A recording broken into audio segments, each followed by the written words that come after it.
Okay. तो बच्चों आज हम लोग स्टार्ट करेंगे न्यूक्लियोफिलिसिटी एंड बेसिसिटी। ठीक है, तो कल मैंने इस टर्म को आपको रिलेट किया था। ठीक है, न्यूक्लियोफिलिसिटी एंड बेसिसिटी, इन दोनों टर्म को कल मैंने एक्सप्लेन किया था। ठीक है, आज इसके जो फैक्टर्स हैं, कौन कौन से फैक्टर्स ऐसे हैं जिसपे न्यूक्लियोफिलिसिटी एंड बेसिसिटी बच्चों डिपेंड करती है। ठीक है, तो पहले तो देखो मैं न्यूक्लियोफिलिसिटी को एक बार फिर से आपको रिवाइज कराता हूँ, है ना। कल वाला सेक्शन था, जैसे बच्चों मैंने यहाँ पे लिखा है कार्बन और यहाँ पे लिखा है मैंने इसके ऊपर पॉजिटिव चार्ज, और इसके सामने बच्चों में लेके आया हूँ एक ऐसी स्पीसीज जिसके पास नेगेटिव चार्ज हो सकता है, या बच्चों एक ऐसी स्पीसीज जिसके पास लोन पेयर प्रेजेंट होगा। ठीक है, तो ध्यान देने वाली बात बच्चों ये है, मैं यहाँ पे स्टेटमेंट बताने वाला हूँ, ध्यान से सुनो। न्यूक्लियोफिलिसिटी में, न्यूक्लियोफिलिसिटी का बेसिक बच्चों मीन है अटैकिंग टेंडेंसी। ठीक है, अटैकिंग टेंडेंसी, अटैकिंग टेंडेंसी। ठीक है, किसकी बच्चों अटैकिंग टेंडेंसी? तो attacking tendency of negative charge, this is negative charge and यहाँ पे लॉन पेयर है। Attacking tendency of negative charge species और लॉन पेयर कंटेनिंग स्पीसीज। ठीक है, मैं दो वर्ड यूज कर रहा हूं बच्चों, एक तो मैं यूज कर रहा हूं यहाँ पे नेगेटिव चार्ज स्पीसीज, ठीक है, नेगेटिव चार्ज स्पीसीज और लॉन पेयर। ठीक है, lone pair containing species, please ध्यान रखना है, लॉन पेयर कंटेनिंग स्पीसीज या फिर नेगेटिव चार्ज स्पीसीज, इनका बच्चों अटैकिंग नेचर। ठीक है, ये अटैक करना चाह रहे हैं, किसकी तरफ अटैक करेंगे? अब ये जो नेगेटिव चार्ज स्पीसीज है, जो लोन पेयर कंटेनिंग स्पीसीज है, इनकी जो सेंट्रल एटम है, सेंट्रल एटम के पास ही बच्चों लोन पेयर होता है। This is very important. बहुत से बच्चे समझ लेते हैं कि साइड एटम के पास लोन पेयर होगा तो फिर क्या होगा, तो मैं क्लियर करना चाहूंगा सभी बच्चों को यहाँ पे कि जो नेगेटिव चार्ज और जो लोन पेयर की हम लोग बात कर रहे हैं, ये बेटा सेंट्रल एटम, सेंट्रल एटम के पास होना चाहिए, very very important, side atom के पास नहीं होना चाहिए। ठीक है, इसको मैं क्लियर कर देता हूँ। बहुत सारे बच्चे ऐसा करते हैं कि साइड एटम के पास लोन पेयर से नेगेटिव चार्ज होता है तो वहां से उसको वो न्यूक्लियोफाइल मान लेते हैं, लेकिन मैं यहाँ पे इंपॉर्टेंट पॉइंट यही करना चाह रहा हूँ कि बच्चों जो भी नेगेटिव चार्ज स्पीसीज है या जो लोन पेयर कंटेनिंग स्पीसीज है, ठीक है, उसके सेंट्रल एटम पे होना चाहिए। दिस इज वेरी इंपॉर्टेंट, सभी को समझ में आ रहा है? सेंट्रल एटम पे होना चाहिए। और फिर वो बच्चों सेंट्रल एटम जो होगा, ठीक है, जो अटैकिंग स्पीसीज होगी, वो बच्चों अटैक करेगी इलेक्ट्रॉन डेफिशिएंट पे। देखो आप ध्यान से, दिस इज इलेक्ट्रॉन डेफिशिएंट, यहाँ जो कार्बन है ना, this is electron deficient. Electron deficient का मतलब बेटा जिसका ऑक्टेट कंप्लीट नहीं होता है, ठीक है, उसको अपन बोलेंगे इलेक्ट्रॉन डेफिशिएंट। तो इलेक्ट्रॉन डेफिशिएंट सेंटर पे इन स्पीसीज का अटैक हो जाना। सभी को बात क्लियर हो रही है? बताओ जल्दी से, सभी बच्चों को बात क्लियर है? या फिर कार्बन जो पॉजिटिव चार्ज है ना, ये कार्बोकैटाइन है ना, कार्बोकैटाइन ये भी डेफिशिएंट है, तो इन पे इस नेगेटिव चार्ज और लोन पेयर कंटेनिंग स्पीसीज का अटैक हो जाना। सभी को बात क्लियर है? अटैक हो जाना, इसी को हम लोग, इस प्रोसेस को बच्चों बोलते हैं न्यूक्लियोफिलिसिटी, इसी प्रोसेस को हम लोग बोलते हैं न्यूक्लियोफिलिसिटी। सभी को समझ में आ रहा है न्यूक्लियोफिलिसिटी का मीन? परफेक्ट, क्लियर, बता दो बच्चों। अब इसके बाद हम बात करेंगे यहीं पे बेसिसिटी।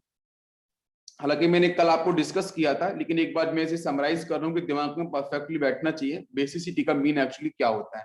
ठीक है, तो जिस तरीके से बच्चों न्यूक्लियोफिलिसिटी है, उसी तरीके से आपकी बेसिसिटी भी है। और आई होप मैंने आपको कल इसके बारे में बिल्कुल एक्सप्लेन किया था कि यहाँ पे जो नेगेटिव चार्ज स्पीसीज होगा या बच्चों लोन पेयर कंटेनिंग जो स्पीसीज होगी, है ना, ये दोनों के दोनों इलेक्ट्रॉन रिच होंगे। दिस इज वेरी इंपॉर्टेंट, ये जो लोन पेयर और नेगेटिव चार्ज कंटेनिंग स्पीसीज है, ये बच्चों इलेक्ट्रॉन रिच होंगे। मेरी बात समझ में आ रही है? तो ये इलेक्ट्रॉन रिच का मतलब इलेक्ट्रॉन इनके यहाँ पे बेटा क्या होंगे? ऑक्टेट रूल पूरा completely fully filled.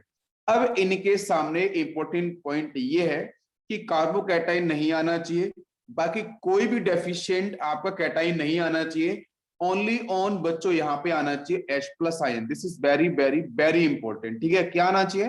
H plus ion ही आना चाहिए। ऊपर वाले केस में क्या था कि यहाँ पे मान के चलो बच्चों, मैं एक बार रिलेट कर देता हूं, मैंने सपोज यहाँ पे OH माइनस ले लिया और यही बच्चों सेम OH माइनस यहाँ भी है, ठीक है, lone pair negative charge containing species. अब ये दोनों जगह OH माइनस है, सेम स्पीसीज से आया बच्चों।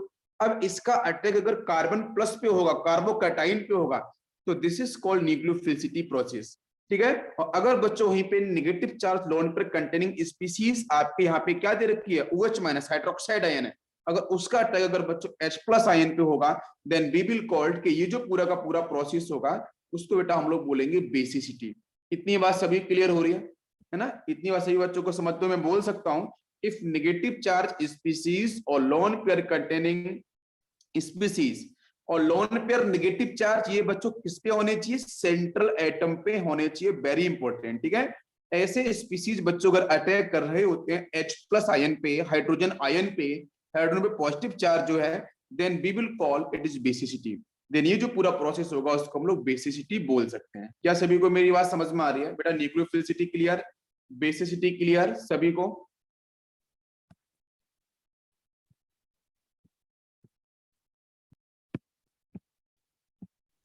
इसके बाद बच्चों हम लोग बात करेंगे फैक्टर्स।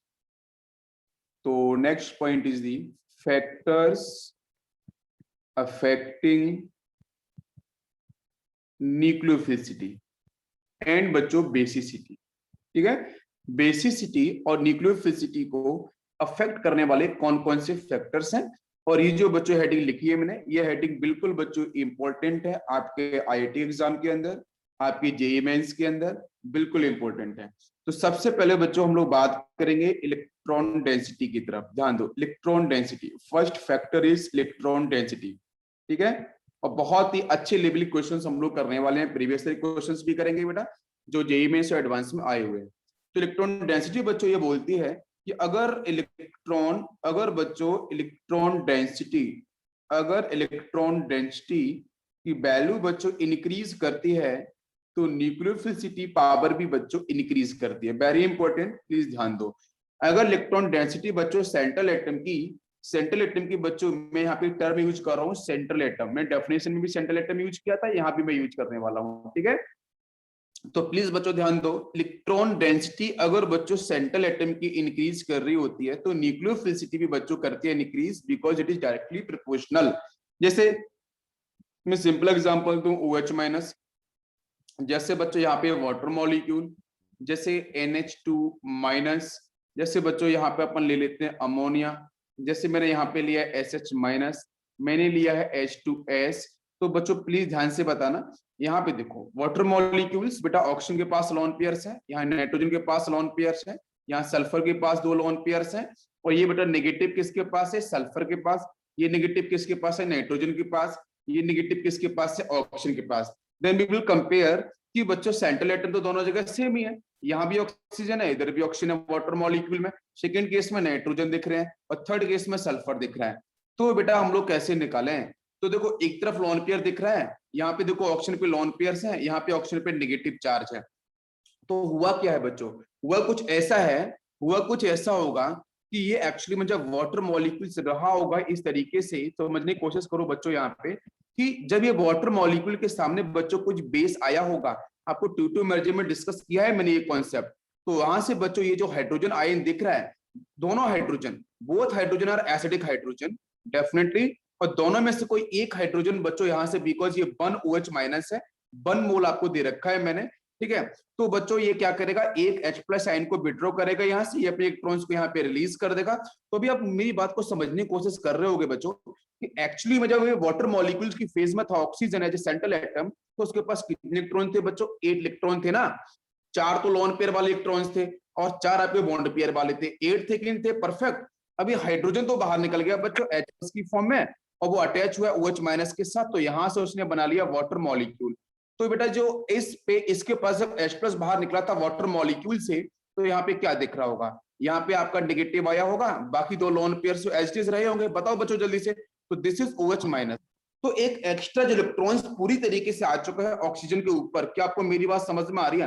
तो इसलिए बच्चों इलेक्ट्रॉन डेंसिटी कहाँ पे ज्यादा हो जाएगी, तो इलेक्ट्रॉन डेंसिटी बच्चों OH माइनस पे ज्यादा होगी। तो जिसके पास इलेक्ट्रॉन डेंसिटी ज्यादा होगी उसकी न्यूक्लियोफिलिसिटी पावर भी क्या होगी बच्चों, ज्यादा होगी। क्या आपको मेरी बात समझ में आ रही है? लेकिन प्लीज ध्यान देना बच्चों, सेंट्रल एटम सेम होना चाहिए, सेंट्रल एटम आपका सेम होना चाहिए, वेरी वेरी इंपॉर्टेंट। क्या सभी को बातें क्लियर है? फर्स्ट रूल इज क्लियर, बताओ सभी लोग जल्दी से। यस, इसके बाद बच्चों बात करेंगे सेकेंड रूल।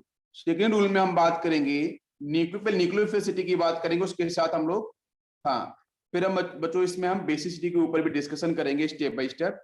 तो न्यूक्लियोफिलिसिटी इन पीरियोडिक टेबल, तो पीरियड टेबल के अंदर बच्चों मैं देखो समझने की कोशिश करूंगा यहाँ पे कि पीरियड टेबल के अंदर हमारे पास बेटा क्या होते हैं, पीरियड होते हैं और ग्रुप होते हैं।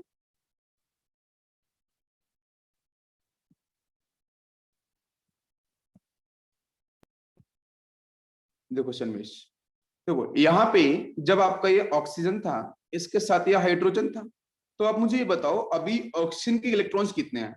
अभी ऑक्सीजन के इलेक्ट्रॉन्स कितने हैं? 1 and 2 3 4। इसमें से यह हाइड्रोजन का है, यह हाइड्रोजन का है।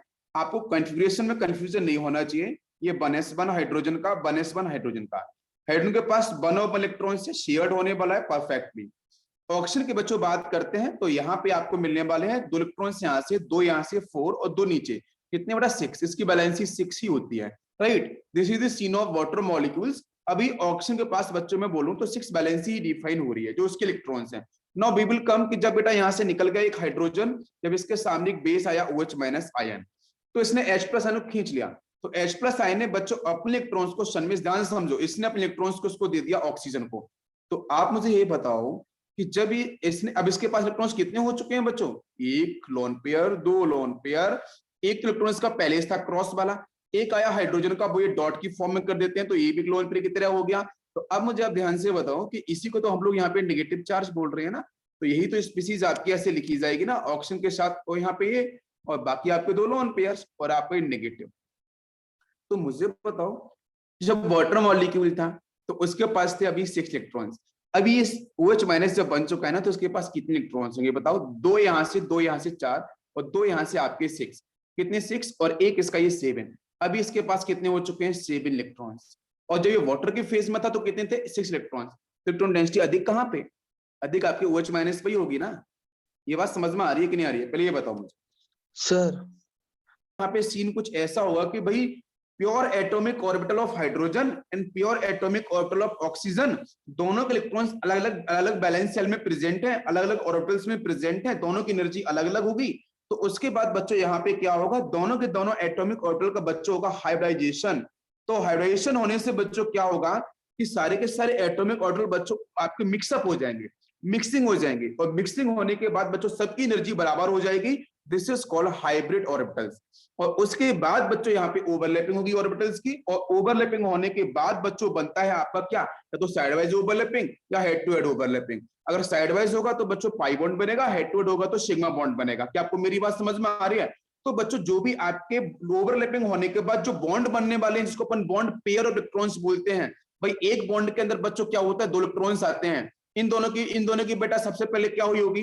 बताओ बेटा, हाइब्रिडेशन हुआ होगा, एनर्जी बराबर हुई होगी, 2 अलग आपके एटम्स होंगे, ठीक है। उसके बाद बच्चों क्या होगा? यहाँ पे उनका हाइड्रेशन हुआ होगा, और हाइड्रेशन होने के बाद ओवरलैपिंग हुई होगी। ओवरलैपिंग होने के बाद आपको ये बॉन्ड बन रहा है। तो ये जो बॉन्ड बन रहा है, इसकी बेटा स्टेबिलिटी सबसे ज्यादा होती है और एनर्जी सबसे कम होती है। तो मुझे बताइए, ऑलरेडी स्टेबल है, जब ये ऑलरेडी स्टेबल है तो बॉन्ड पेयर कभी नहीं जा सकता। जाएगा कौन? Lone pair. क्योंकि लोन पेयर क्या है? वो बेटा लोन पेयर का मतलब ये होता है कि वो पेयर्ड तो है लेकिन वो कभी बॉन्डिंग में पार्टिसिपेट नहीं किए। जब बॉन्डिंग में पार्टिसिपेट नहीं किए तो मैं बोलना चाहूंगा लोन पेयर्स की मोबिलिटी ज्यादा होती है as compare to bond pair. क्या मेरी बात समझ में आ रही है शर्मेश?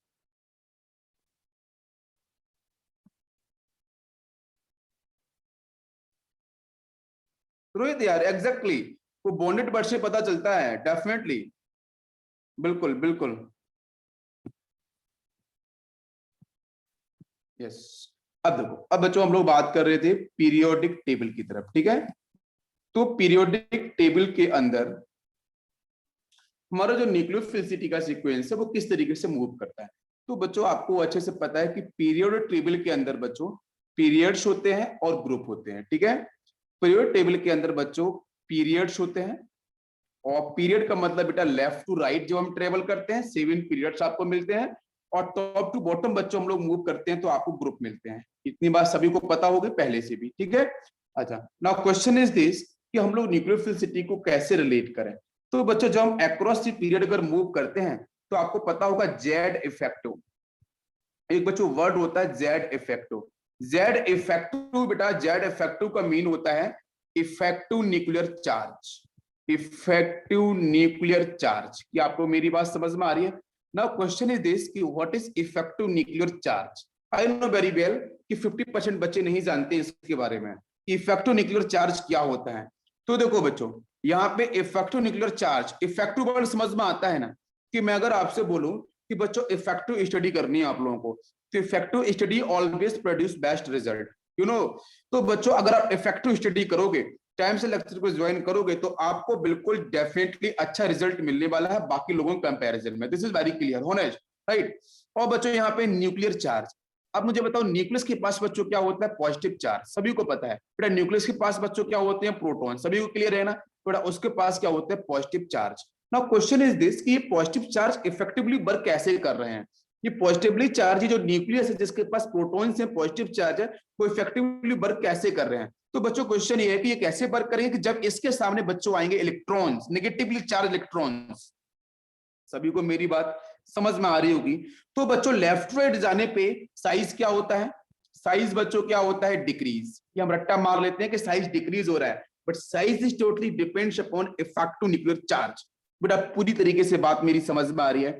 Size is totally depends upon effective nuclear charge, क्योंकि बच्चों लेफ्ट राइट जाने पे आपकी जो बैलेंस सेल है उसमें चेंज तो होने वाला नहीं है, बिकॉज सारे के सारे, अगर बच्चों में बात करूं सेकंड पीरियड के एलिमेंट, तो सेकंड पीरियड के एलिमेंट में सारी की सारी जो बच्चों बैलेंस सेल मिलने वाली हैं वो तो आपको सेकंड से ही मिलने वाली हैं। क्या आपको मेरी बात समझ में आ रही है? थर्ड तो आपको नहीं मिलने वाली है। अगर आप थर्ड पीरियड की बात करोगे तो यहाँ पे बैलेंस सेल बच्चों आपको थर्ड ही मिलने वाली है, तो बैलेंस सेल तो चेंज होने वाली है नहीं। तो इस केस में क्या होता है बच्चों, धीरे धीरे करके एक इलेक्ट्रॉन आपका बढ़ता जाता है, धीरे धीरे एक इलेक्ट्रॉन बढ़ता है, क्योंकि आपको पता है लेफ्ट राइट ट्रेवल करने पे एटॉमिक नंबर जो बढ़ता है ना, जेड जो बढ़ता है ना, वो एक एक के सीक्वेंस में बढ़ता है। पहले 1 होगा, फिर 2 होगा, फिर 3 4 5 इस तरीके से बढ़ता है। तो हर जगह एक एक इलेक्ट्रॉन आपका बढ़ता जाता है। लेकिन उसके साथ बच्चों जो प्रोटॉन्स हैं वो भी करते हैं, वो भी आपके इंक्रीज करते हैं, क्योंकि आपको पता है कि एटॉमिक नंबर इक्वल टू होता है number of electrons equal to number of protons. तो बच्चों जितना एटॉमिक नंबर होगा उतना ही इलेक्ट्रॉन्स उतना ही प्रोटॉन्स। क्या आपको मेरी बात समझ में आ रही है? जितना जितना इलेक्ट्रॉन उतना ही प्रोटॉन। तो उस केस में आपका पॉजिटिव नेगेटिव चार्ज बराबर होगा, तो एटम इलेक्ट्रिकली न्यूट्रल होता है। सभी को समझ में आ रहा है? तो इसका मतलब ये हो गया कि बच्चों यहाँ पे अगर आप लेफ्ट राइट जा रहे हो तो प्रोटॉन भी बढ़ता है बराबर, इलेक्ट्रॉन्स भी बढ़ता है। लेकिन ऐसा पाया गया बेटा मैथमेटिकली, एक्सपेरिमेंटल बेस्ड डाटा ऐसा निकल के आता है कि जो प्रोटॉन्स हैं बेटा, जो आपका प्रोटॉन्स है जो पॉजिटिव चार्ज है दैट विल डोमिनेट। प्रोटॉन और पॉजिटिव चार्ज बच्चों करता है dominate as compare to electrons. जब बेटा ये प्रोटॉन डोमिनेट करेगा तो इसका मतलब कि न्यूक्लियस में प्रेजेंट है बच्चों प्रोटॉन्स, तो प्रोटॉन्स अगर डोमिनेट करेगा तो बच्चों पॉजिटिव चार्ज विल डोमिनेट। तो पॉजिटिव चार्ज बच्चों क्या करेगा? जो बाहर इलेक्ट्रॉन से जो बैलेंस इलेक्ट्रॉन है उसके साथ बच्चों करेगा ये फोर्स ऑफ अट्रैक्शन को डिफाइन। तो जैसे जैसे आप लेफ्ट राइट चलते चले जाओगे पीरियड के अंदर, तो वहां पे आपको क्या होगा बच्चों देखने को मिलेगा? देखने को ये मिलेगा कि जो आपके न्यूक्लियस हैं, जो प्रोटॉन्स हैं, वो ज्यादा डोमिनेट करेंगे एज कंपेयर टू इलेक्ट्रॉन्स। तो बैलेंस इलेक्ट्रॉन को बच्चों वो करेंगे क्या? फोर्स ऑफ अट्रैक्शन से विड्रॉ। समझ में आ रहा है? ज्यादा फोर्स ऑफ अट्रैक्शन देखने को मिलेगा तो size will shrink, size will shrink, तो साइज बच्चों हो जाएगा वहां पे आपका छोटा। मेरी बात समझ में आ रही है? चाहे आयोनिक साइज हो चाहे एटॉमिक साइज हो, बच्चों यहाँ पे साइज करेगा आपका डिक्रीज जब आप मूव करोगे अक्रॉस द पीरियड। सभी को बात समझ में आ गई? तो बच्चों जेड इफेक्टिव वहां पे क्या करता है? इंक्रीज। तो जेड इफेक्टिव को मैंने समझाया, क्या सभी बच्चों क्लियर हुआ जेड इफेक्टिव का मीन? जेड इफेक्टिव समझ में आ गया सभी को? बताइए बेटा जरा, जेड इफेक्टिव क्लियर? तो अगर बच्चों जेड इफेक्टिव की वैल्यू बच्चों अगर इंक्रीज करती है, तो जेड इफेक्टिव के इंक्रीज करने से बच्चों क्या होता है? बेसिसिटी जो होगी, बेसिसिटी बच्चों करती है आपकी डिक्रीज, लेकिन न्यूक्लियोफिलिसिटी बच्चों करती है आपकी इंक्रीज डिक्रीज, ये भी डिक्रीज करती है। तो इंपॉर्टेंट पॉइंट इज दिस कि जहां पे जेड इफेक्टिव ज्यादा होगा, तो जेड इफेक्टिव का सीधा मतलब है फोर्स ऑफ अट्रैक्शन से। जेड इफेक्टिव का मतलब क्या है मुझे बताइए?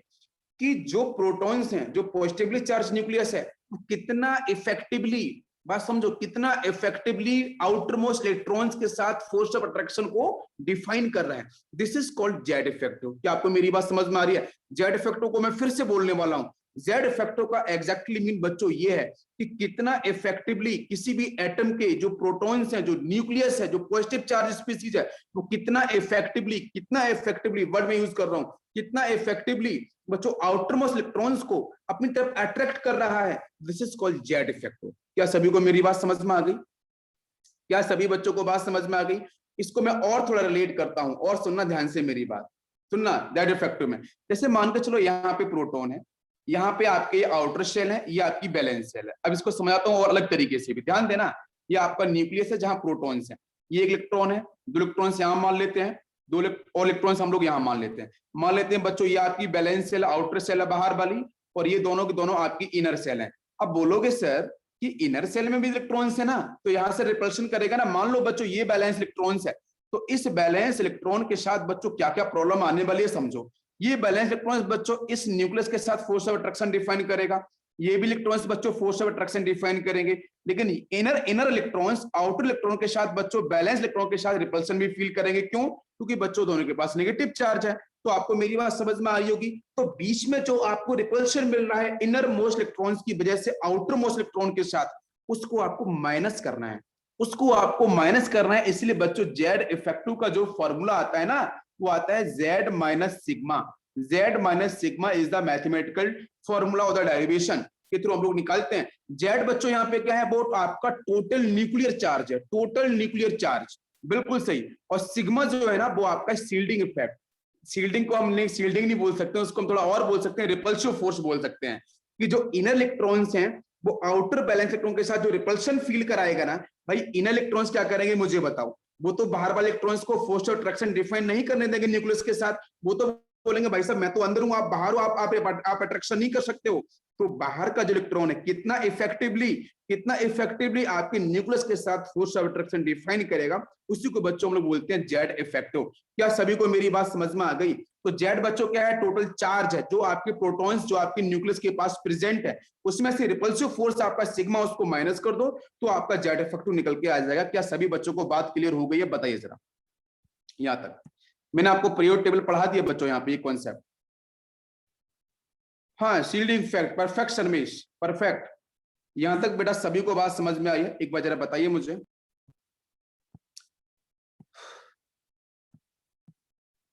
चलो अब इसके बाद बच्चों हम लोग बात कर रहे हैं, इधर देखो ध्यान से, ये बेटा हम लोग बात कर रहे थे पीरियड, ठीक। और इधर बच्चों हम लोग टॉप टू बॉटम ट्रेवल करते हैं, ग्रुप होता है, ठीक है बच्चों। अभी मैंने आपको डिस्कस किया कि बच्चों पीरियड की जब अपन बात करते हैं तो जेड इफेक्टिव की वैल्यू सर ना बहुत तेजी से बढ़ती है। जेड इफेक्टिव सर बढ़ता है तो उस केस में बेटा जो बाहर का, मैं अगर आपसे पूछूं ध्यान से जरा एक चीज मुझे बताना है, यहाँ पे क्लियर करना है, ठीक है बच्चों। मान लो इलेक्ट्रॉन एक एटम यहाँ पे है, दूसरा एटम ये है, तीसरा एटम ये है, फोर्थ ये है, फिफ्थ ये है। तो बच्चों धीरे धीरे मैं इधर से इधर जा रहा हूं, जेड इफेक्टिव बढ़ रहा है, और जेड इफेक्टिव बच्चों बोल रहा है फोर्स ऑफ अट्रैक्शन। किसका फोर्स ऑफ अट्रैक्शन? बेटा न्यूक्लियस का फोर्स ऑफ अट्रैक्शन। न्यूक्लियस का फोर्स ऑफ अट्रैक्शन किसके साथ बच्चों? आउटर मोस्ट इलेक्ट्रॉन के साथ बढ़ता जा रहा है, ठीक है सर। फोर्स ऑफ अट्रैक्शन बस डोमिनेट कर रहा है। जब फोर्स ऑफ अट्रैक्शन डोमिनेट कर रहा है तो बच्चों मैंने न्यूक्लियोफिलिसिटी के बारे में आपको बताया था। क्या बताया था? कि बच्चों न्यूक्लियोफिलिसिटी का मतलब होता है लॉन पेस और नेगेटिव चार्ज का मूव करना टुवर्ड्स डेफिशिएंट सेंटर। बात क्लियर है? बेसिसिटी का मतलब भी यही था कि अभी आपको मैं फिर से बताता हूं, कार्बन पे पॉजिटिव चार्ज और यहाँ पे आपका नेगेटिव चार्ज स्पीसीज ये, या बच्चों इस पे लॉन पेयर कंटेनिंग स्पीसीज, इसका अटैक बच्चों जब पॉसिबल होगा तो अपन बोलेंगे कार्बन के ऊपर, तो this is called nucleophilicity, right. और बेटा H+ आयन पे जब इन्हीं का अटैक होगा, है ना, आपके नेगेटिव चार्ज और लॉन पेयर कंटेनिंग स्पीसीज का H+ आयन पे अटैक होगा, देन वी विल कॉल कि बच्चों ये होगा बेसिसिटी। तो नाउ क्वेश्चन इज, जिसके अटैक होगा तब होगा अटैक कि जब वो लॉन पेयर्स और नेगेटिव चार्ज लूजली कनेक्टेड हो उस सेंट्रल एटम के साथ। मेरी बात समझ में आ रही है? जब लूजली कनेक्टेड होंगे तो मेरी बच्चों ये बात बताओ कि लूजली कनेक्टेड है यहाँ पे, अगर मैं लेफ्ट टू राइट जा रहा हूं तो force of attraction will dominate. अगर force of attraction will dominate तो बच्चों मुझे बताओ यहाँ पे लूजली कनेक्शन का जो बात है ना, लॉन पेयर इलेक्ट्रॉन का नेगेटिव चार्ज का, वो तो कम होता जाएगा।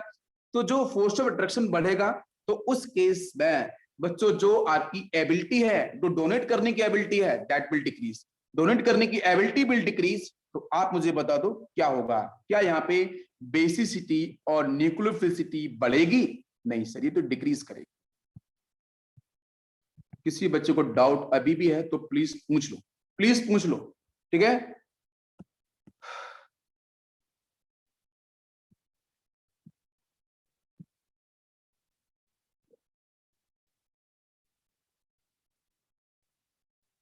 विघ्नेश ने बोला है मैं दूसरे बैच में था, तब से बैच में आपसे इनऑर्गेनिक भी पढ़ी थी, इसलिए ये इजी लग रहा है। Okay Vighnesh, perfect. हाँ आपको समझ में आ रहा होगा। परफेक्ट परफेक्ट, बिल्कुल। ठीक है, ओके डन। चलो अब इसके बाद आते हैं हम लोग यहाँ पे ग्रुप की तरफ आते हैं। तो ग्रुप के साथ बच्चों क्या है? तो ग्रुप के साथ समझो जरा। ग्रुप के साथ अभी देखो यश अभी ज्वाइन हो रहे हैं, ठीक है? मम्मी ने जगाया होगा, ठीक है भाई ज्वाइन कर लो, पढ़ लो, पढ़ाई कर लो, ठीक है? चलो अब बात करने वाले हैं हम लोग ग्रुप की साइड। तो ग्रुप ग्रुप के साइड बच्चों क्या होता है? देखो बेटा, ग्रुप में क्या होगा कि जब हम टॉप टू बॉटम अगर ट्रेवल करेंगे, तो टॉप टू बॉटम ट्रेवल करने पे टॉप टू बॉटम ट्रेवल करने पे क्या होगा बताओ बच्चों? साइज तो बढ़ता है ना, साइज बढ़ता है ना। क्यों बढ़ता है? क्योंकि सर यहाँ पे जो प्रिंसिपल क्वांटम नंबर है उसकी वैल्यू बढ़ती है। क्योंकि सर यहाँ पे कमरे बढ़ते हैं। अरे भाई ऊपर से नीचे आऊंगा तो एक एक कमरा बढ़ता जा रहा है, और कमरा बढ़ता जा रहा है। जो इलेक्ट्रॉन्स बच्चों बढ़ते हैं तो वो किस रेट से बढ़ते हैं? 2 8 8 18 18 32। मेरी बात समझ में आ रही है? तो मतलब आप एक पर्टिकुलर पीरियड से दूसरे में अगर आप जंप कर रहे हो तो बच्चों अचानक से इतने सारे इलेक्ट्रॉन्स का एडिशन, तो इलेक्ट्रॉन का एडिशन होगा इतने सारे अचानक से, लेकिन सेल तो एक ही बढ़ेगी, बैलेंस सेल तो एक ही बढ़ेगी। जब प्रिंसिपल सेल एक बढ़ेगी तो उस केस में ना क्वेश्चन इज दिस कि अचानक से इतने इलेक्ट्रॉन का बढ़ जाना, इलेक्ट्रॉन का बढ़ जाना मतलब बेटा रिपल्सिव फोर्स। तो यहाँ पे रिपल्सिव फोर्स को रिप्रेजेंट करने वाला है। तो टॉप टू बॉटम आने पे रिपल्सिव फोर्स विल इंक्रीज। तो रिपल्सिव फोर्स अगर बच्चों बढ़ेगा तो उस केस में आपका जो साइज होगा एटम का वो डेफिनेटली आपका बढ़ता जाएगा। रिपल्सिव फोर्स को बच्चों बोलते हैं शील्डिंग इफेक्ट। तो टॉप टू बॉटम आने पे शील्डिंग इफेक्ट की वैल्यू बढ़ती है, रिपल्सिव फोर्स बढ़ता है। रिपल्सिव फोर्स क्यों बढ़ता है? क्योंकि अचानक से जब मैं ऊपर से नीचे आया तो ऊपर से नीचे आने पे बच्चों क्या हुआ, एक पीरियड से मैं जैसे दूसरे पीरियड में गया तो जाते ही बच्चों अचानक से 6 इलेक्ट्रॉन का बढ़ जाना, नेक्स्ट बेटा फिर से इलेक्ट्रॉन का बढ़ जाना, नेक्स्ट बेटा 10 या आपके 18 इलेक्ट्रॉन्स का बढ़ जाना, नेक्स्ट फिर से 18 का बढ़ जाना, नेक्स्ट 32 का फिर से बढ़ जाना। अचानक से इतने सारे इलेक्ट्रॉन्स का बढ़ जाना, तो बढ़ने का मतलब बच्चों वो रिपल्सिव फोर्स को रिप्रेजेंट करेंगे। तो रिपल्सिव फोर्स विल डोमिनेट, जिसकी वजह से बच्चों क्या होगा, शील्डिंग इफेक्ट आपका बढ़ जाएगा। इसकी वजह से साइज की वैल्यू आपकी बढ़ेगी। तो आपको मेरी बात समझ में आ गई है? सभी को बात क्लियर है? तो टॉप टू बॉटम आने पे साइज बेटा क्या करता है? इंक्रीज करता है। सभी क्लियर है? सभी को यहाँ पे क्लियर हो गया है? तो नाउ क्वेश्चन इज दिस कि बेसिसिटी बढ़नी चाहिए या कम होनी चाहिए? बिल्कुल, बेसिसिटी बढ़नी चाहिए या कम होनी चाहिए? और न्यूक्लियोफिलिसिटी का ऑर्डर क्या होगा? लेफ्ट राइट जाने पे दोनों की बच्चों क्या करती है? डिक्रीज करती है। क्योंकि एबिलिटी ऑफ डोनेटिंग, डोनेट करने की टेंडेंसी है, अट्रैक्ट करने की टेंडेंसी जो नेगेटिव चार्ज और लोन पेयर्स की है वो बच्चों फिनिश हो जाती है, वो डिफाइन होती ही नहीं है बिकॉज ऑफ जेड इफेक्ट हो। तो दोनों की वैल्यू डिक्रीज करते अगर आप लेफ्ट टू राइट जा रहे हो। लेकिन टॉप टू बॉटम आने पे यहाँ बच्चों कॉन्सेप्ट को समझना कैसे काम करता है। अनन्या ने पूछा है सर टॉप टू बॉटम, बिल्कुल बिल्कुल बेटा। अनन्या ने ये क्वेश्चन पूछा है यहाँ पे, सर टॉप टू बॉटम आने पर जेड इफेक्टिव इंक्रीज नहीं होता? बेटा जेड इफेक्टिव का मतलब होता है अट्रैक्टिव फोर्स। जेड इफेक्टिव का मतलब होता है अट्रैक्टिव फोर्स, ठीक है? आपने पीरियड टेबल किस टीचर से पढ़ी है जरा बताइए मुझे। जेड इफेक्टिव का मतलब होता है अट्रैक्टिव फोर्स। मैंने अभी बोला था जेड इफेक्टिव का मतलब होता है इस तरीके से, जैसे आप मेरी बात सुनना। जैसे मैं बोर्ड के सामने खड़ा हूं, ठीक है? मेरे पीछे first row, second row, third row, fourth row, fifth row, लगातार बहुत सारी रोज हैं बच्चों, ठीक है? अनन्या अभी लास्ट सीट पे बैठी हुई है, तो अनन्या को मेरी जो आवाज है ना वो कम जाएगी। और जो बच्चा पहली सीट पे बैठा है ना, शायद सुजल फर्स्ट सीट पे बैठा है, तो उसको आवाज ज्यादा सुनाई देगी। राइट? परफेक्ट, समझ में आ रहा है? अब अनन्या लास्ट में बैठी है तो वहां तक आवाज बहुत ही धीरे धीरे वहां तक पहुंचेगी और आवाज काफी स्लो सुनाई देगी। परफेक्ट। अब यहाँ पे क्या होगा, मेरी बात सुनना। तो मेरे साथ इफेक्टिवली अटैच कौन है? अगर बच्चों मैं न्यूक्लियस हूं, अगर अगर आशीष भास्कर जो है ना वो न्यूक्लियस है, बाकी जो जितने बच्चे बैठे हैं वो सारे के सारे बच्चों क्या इलेक्ट्रॉन्स हैं। तो इलेक्ट्रॉन मान लो तुम अनन्या इलेक्ट्रॉन से लास्ट शीट पे बैठी हैं, तो अनन्या और मेरे साथ जो बच्चों एक फोर्स ऑफ अट्रैक्शन होगा, जो एक इंटरेक्शन होगा, वो डेफिनेटली आपका वीक होगा। अरे हो कि नहीं होगा बेटा, जल्दी से बताओ। और यहीं पे पहली सीट पे सुजल बैठा था, तो उसका और मेरे साथ क्या होगा, परफेक्ट इंटरेक्शन होगा कि नहीं होगा, ज्यादा strong force of attraction define किया जाएगा। तो डेफिनेटली, तो आप मुझे बताओ लास्ट में अनन्या जब बैठी थी तो उसके साथ वीक फोर्स ऑफ अट्रैक्शन क्यों डिफाइन हुआ था? अरे क्यों weak of force of attraction define हुआ था? क्योंकि बीच में जो बच्चे बैठे थे उन बच्चों ने मेरे साथ ज्यादा फोर्स ऑफ अट्रैक्शन किया। पहली सीट पे सोजल था, सेकंड सीट पे सन्मेश था, नेक्स्ट सीट पे कोई और बच्चा था, ठीक है, नेक्स्ट और सीट पे मान लो संदेश था। ऐसे इस तरीके से बच्चे बैठे हैं, तो उन बच्चों ने मेरे साथ फोर्स ऑफ अट्रैक्शन को डिफाइन किया क्योंकि वो पहले प्रेजेंट थे। अनन्या लास्ट में थी, तो वो भी फोर्स ऑफ अट्रैक्शन करना चाह रही है, वो भी सुनना चाह रही है, लेकिन उसके पास चीज जो पहुंचेगी बहुत लेस अमाउंट में पहुंचने वाली है। क्यों?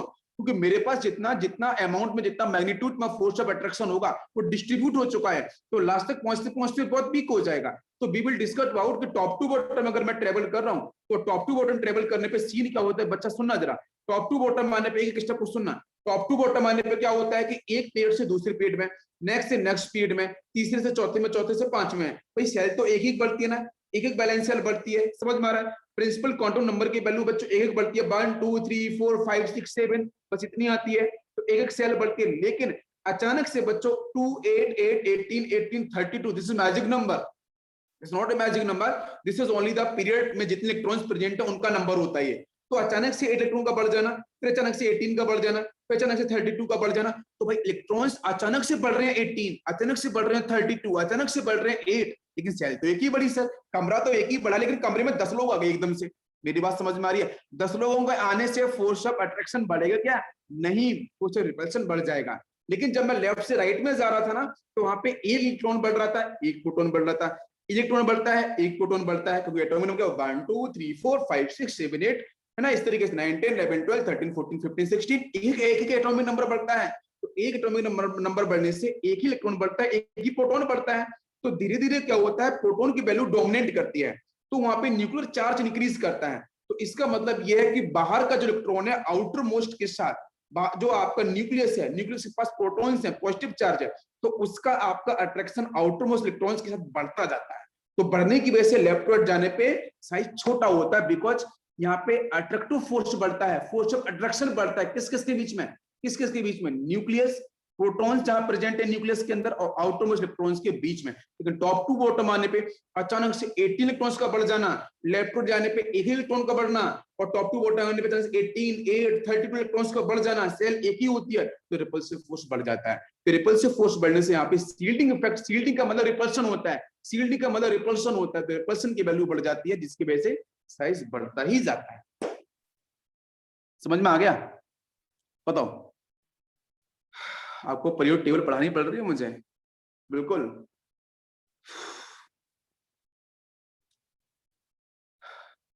Okay, all clear? बिल्कुल। बस सेकेंड, मैं स्टार्ट करता हूँ, एक सेकेंड। चलो बच्चों, यहां तक बात क्लियर होगी कोई, आई होप। ठीक है, अपनी बात को मैं कंटिन्यू करता हूँ फिर से। तो बच्चों यहाँ पे यस, कोई बात नहीं, आपको आपके डाउट जब तक क्लियर नहीं होंगे, ठीक है, उसको बताना बहुत जरूरी है। लेफ्ट टू राइट तो बच्चों समझ में आ गया सभी को, ठीक है, उसको बताने की जरूरत नहीं है। टॉप टू बॉटम वाली कहानी बच्चों, ग्रुप वाली कहानी, इसको समझना बहुत जरूरी है, ठीक है। तो बेटा टॉप टू बॉटम जब हम मूव कर रहे होते हैं, तो आपको बहुत ही अच्छे से पता है कि यहाँ पे जो शील्डिंग इफेक्ट की वैल्यू है, शील्डिंग इफेक्ट का मतलब होता है बेटा फोर्स ऑफ रिपल्शन। तो इसकी वैल्यू सर बढ़ती है क्योंकि अचानक इलेक्ट्रॉन्स इतने सारे ऐड हो जाते हैं, जिसकी वजह से बच्चों रिपल्शन की वजह से बेटा साइज क्या होगा, एटम का बढ़ता जाएगा। करेक्ट है? जब साइज बढ़ता जाएगा, इससे मैं यहाँ पे क्वेश्चन दूं ना यहाँ पे कि एक एटम में ए माइनस एनाइन है, वो एटम ए न्यूट्रल है, इसके पास पॉजिटिव चार्ज है, सबसे बड़ा साइज किसका होगा बताओ बेटा अनन्या? इसका होगा ना, ये सीक्वेंस होगा ना, साइज का ऑर्डर होगा ना, साइज का ऑर्डर ये होगा, एटम सेम है, क्योंकि नेगेटिव चार्ज आने से क्या होगा, रिपल्शन बढ़ जाएगा, तो साइज सबसे अधिक एनाइन का होगा, फिर प्योर एटम का होगा, फिर उसका कैटाइन का होगा, होगा ना, कैटाइन में इलेक्ट्रॉन बाहर चला गया है, तो रिपल्सिव फोर्स बढ़ेगा। यहाँ पे कौन सा फोर्स वर्क कर रहा होगा, कौन सा फोर्स वर्क कर रहा होगा, रिपल्सिव फोर्स। यहाँ पे कौन सा फोर्स वर्क कर रहा होगा, अट्रैक्टिव फोर्स बढ़ गया होगा, और यहाँ पे सब कुछ नॉर्मल न्यूट्रल रहा होगा, ये रेफरेंस एलिमेंट है। करेक्ट? ओके, अब समझो यहाँ पे नेक्स्ट क्या होगा कि साइज बच्चों बढ़ रहा है, ठीक है, सील्डिंग इफेक्ट की वैल्यू बढ़ रही है। Now we will comes about की बेटा चार्ज डेंसिटी की बात कर लेते हैं। तो मुझे बताओ यहाँ पे नेगेटिव चार्ज, क्योंकि बच्चों हम न्यूक्लियोफाइल्स के बारे में स्टडी कर रहे हैं, बेसिसिटी पे स्टडी कर रहे हैं, तो नेगेटिव चार्ज का होना बहुत जरूरी है और लॉन पेयर का होना बहुत जरूरी है। तो मतलब एस ब्लॉक के एलिमेंट नहीं आने वाले, एस ब्लॉक के एलिमेंट यहाँ पे नहीं आने वाले हैं, क्योंकि वो तो नेगेटिव होल्ड ही नहीं करते हैं, आप समझो, क्योंकि वो इलेक्ट्रॉन्स को देने की टेंडेंसी होल्ड करते हैं, आयोनाइजेशन एनर्जी वैल्यू कम होती है। तो न्यूक्लियोफिलिसिटी एंड बेसिसिटी टर्म बेटा एस ब्लॉक के एलिमेंट्स के लिए, मेटल्स के लिए डिफाइन नहीं होती है। ये डिफाइन किसके लिए होगी बताओ बच्चों? न्यूक्लियोफिलिसिटी, आज जो मैं बात कर रहा हूं ना, ये कहां की बात कर रहा हूं, जो बच्चे लेक्चर ज्वाइन नहीं किए हैं ना, उनका कितना लॉस होने वाला है वही जान सकते हैं, ठीक है। तो मैं आपको कहां लेके जा रहा हूं ये बात समझो। तो बच्चों nucleophilicity term and basicity term both define for anion ना, both term define for anion. तो एनायन कहां मिलते हैं बच्चों? पी ब्लॉक में, जहां पे नॉन मेटल्स होंगे, बिल्कुल सही। तो बच्चों मुझे बताओ कि टॉप टू बॉटम आने पे आपको दिमाग में कंसीडर करना पड़ेगा कि हम लोग पी ब्लॉक पे चल रहे हैं, एस ब्लॉक से आंसर नहीं बनने वाला यहाँ पे, ठीक है, क्योंकि वहां पे पॉजिटिव चार्ज वो आपके एलिमेंट बेटा नेचुरली क्या वो करते हैं, कंसीडर पॉजिटिव चार्ज, बिकॉज उनकी आयनेशन एनर्जी वैल्यू कम होती है, इलेक्ट्रॉन्स को देते हैं, लेते नहीं है। तो लेने वाले कौन है? पी ब्लॉक वाले एलिमेंट, नॉन मेटल्स हैं, तो उनके साथ ही कहानी डेवलप होने वाली है। क्या सभी को मेरी बात समझ में आ रही है? परफेक्ट, बताइए बेटा जल्दी से। तो जो नेगेटिव चार्ज के बारे में बात करूं, तो नेगेटिव चार्ज डेंसिटी, तो नेगेटिव चार्ज डेंसिटी बच्चों टॉप टू बॉटम आने पे बढ़ेगी या घटेगी? जल्दी से बताओ मुझे आंसर, बढ़नी चाहिए घटनी चाहिए? हम लोग पी ब्लॉक को ही कर रहे हैं कंसीडर, क्योंकि वहां पे ही बच्चों मिलते हैं एनायन। बताओ जल्दी से। तो बच्चों चार्ज डेंसिटी मतलब क्या है? Charge divide by volume, charge divide by radius, whatever जो भी आप लिख लो, because atom is spherical shape, 4/3πr3, you know very well. बिल्कुल। तो यहाँ पे बेटा मुझे चार, तो चार्ज तो सर सभी के पास बराबर ही होगा। आप एग्जांपल ले लो, यहाँ पे फ्लोरीन F-1, Cl-1, सर यहाँ पे Br-1, यहाँ पे I-1, सर चार तो सबके पास -1 सभी के पास दिख रहा है, तो चार्ज लिख लो बच्चों यहाँ पे -1 सभी का, डिवाइड बाई वॉल्यूम। बच्चों देखो टॉप टू बॉटम आने पे size will increase, you know very well, size तो बढ़ता ही है, तो साइज बढ़ेगा तो वॉल्यूम भी बढ़ेगा, यू नो वेरी वेल, बिल्कुल सही है। तो मुझे बताओ बच्चों चार्ज डेंसिटी क्या होने वाली है? डिक्रीज, बिकॉज वो चार्ज पे डिपेंड नहीं करेगा, चार्ज डेंसिटी डिपेंड करेगी बच्चों वॉल्यूम पे, volume is inversely proportional, top to bottom आने पे वॉल्यूम की वैल्यू बढ़ती है, बिकॉज रेडियस विल इंक्रीज, बिल्कुल सही। तो चार्ज डेंसिटी की वैल्यू बच्चों क्या होगी बताओ? बहुत ज्यादा डिक्रीज होने वाली है भाई साहब। तो नेगेटिव चार्ज डेंसिटी बच्चों बहुत तेजी से डिक्रीज होगी, यू नो, करेक्ट आंसर, सभी को समझ में आ गया? तो नेगेटिव चार्ज डेंसिटी अगर बच्चों डिक्रीज हो रही है, now we will come next concept. यहां पे एक क्वेश्चन में बताने वाला हूं, मेरे एक पॉइंट लिखने वाला हूं, ability, ability to form, ability to form covalent bond, ability to form covalent bond, ठीक है, इसको मैं रिलेट करने वाला हूं कोवैलेंट कैरेक्टर के साथ। तो टॉप टू बॉटम आने पे क्या कोवैलेंट कैरेक्टर बेटा इंक्रीज करेगा? बताओ मुझे आंसर। टॉप टू बॉटम आने पे क्या कोवैलेंट कैरेक्टर इंक्रीज करेगा? क्योंकि जितना बड़ा साइज का एनायन होता है वहां पे उतनी ज्यादा क्या होती है? पोलराइजेबिलिटी होती है, होती कि नहीं होती है? पोलराइजेबिलिटी होती है। जिन बच्चों को मैंने पढ़ाया हुआ है, बाकी इसलिए तो मैं बोलता हूँ यार मेरे भाई, आप एस ब्लॉक के लेक्चर्स में आपको सी बैच वालों को भी देता हूँ, किसी के साथ में ना बराबरी करता हूँ हमेशा, हर किसी के साथ मैं सभी बच्चों को सारे लेक्चर्स देता हूँ, लेकिन आप लोग देखते नहीं हो। एस ब्लॉक के लेक्चर्स सारे कुछ लेक्चर पड़े हुए हैं, मेरे ही लेक्चर्स हैं, उनको ही देख लो, आपको चीजें बिल्कुल क्लियर हो जाएंगी, भूलोगे नहीं कुछ भी। तो टॉप टू बॉटम जितना बड़ा साइज का एनायन होता है वहां पे पोलराइजेबिलिटी की वैल्यू बच्चों क्या होती है? अधिक होती है। मेरी बात समझ में आ रही है? पोलराइजेबिलिटी वैल्यू बच्चों क्या होगी? बहुत ही जबरदस्त होगी। क्लियर है सभी को? परफेक्ट, बताइए जरा सभी बच्चों क्लियर हो रहा है कि नहीं हो रहा है? तो अगर बच्चों यहाँ पे पोलराइजेबिलिटी की वैल्यू बढ़ेगी तो मुझे बताओ बेसिसिटी के टर्म में क्या होगा? बेसिसिटी तो बेटा डिक्रीज कर जाएगी, बट न्यूक्लियोफिलिसिटी क्या होगी? न्यूक्लियोफिलिसिटी बच्चों बढ़ेगी। तो टॉप टू बॉटम आने पे बेसिसिटी आपकी डिक्रीज करती है और न्यूक्लियोफिलिसिटी करती है आपकी इनक्रीज। बिल्कुल संदेश, परफेक्ट। न्यूक्लियोफिलिसिटी इंक्रीज करेगी, बेसिसिटी आपकी डिक्रीज करेगी, परफेक्ट। तो समझ में आ गया? मैं एक बार फिर से रिपीट करूं बच्चों, उसको समराइज कर लेते हैं, चलो फटाफट से एक बार समराइज कर लेते हैं कि इसके रीजन तो मैंने बहुत कुछ दे दिया आपको, मैं सीधा बताने वाला था लेकिन आपको रीजन के साथ देना पड़ा, तो बता, कोई दिक्कत नहीं। तो बच्चों यहाँ पे पीरियड है, यहाँ पे ग्रुप है। अगर पीरियड में बेटा अगर हम बात करेंगे तो देखो बच्चों बेसिसिटी क्या होगी, बेसिसिटी बेटा ये भी डिक्रीज करेगी और जो न्यूक्लियोफिलिसिटी है वो भी डिक्रीज करेगी, है ना, इन पीरियड। लेकिन बच्चों अगर ग्रुप की बात करेंगे तो ग्रुप के अंदर आपकी जो न्यूक्लियोफिलिसिटी है ये तो बच्चों इंक्रीज करती है, बट जो बेसिसिटी है वो करती है डिक्रीज। ठीक है, बाकी रीजन में आपको पूरे दे दिए हैं, लेक्चर्स को आप फिर से भी देख सकते हो। This is complete. ठीक है, यहां तक सभी को समझ में आ गया। चलो अब करते हैं एक दो क्वेश्चन यहाँ पे। जैसे मैंने दिया है CH3 माइनस, जैसे दिया है मैंने NH2 माइनस, जैसे दिया है मैंने OH माइनस, जैसे दिया है मैंने F माइनस। बताओ सबसे अधिक न्यूक्लियोफिलिसिटी किसकी है? न्यूक्लियोफिलिसिटी और बेसिसिटी का ऑर्डर बताओ जरा।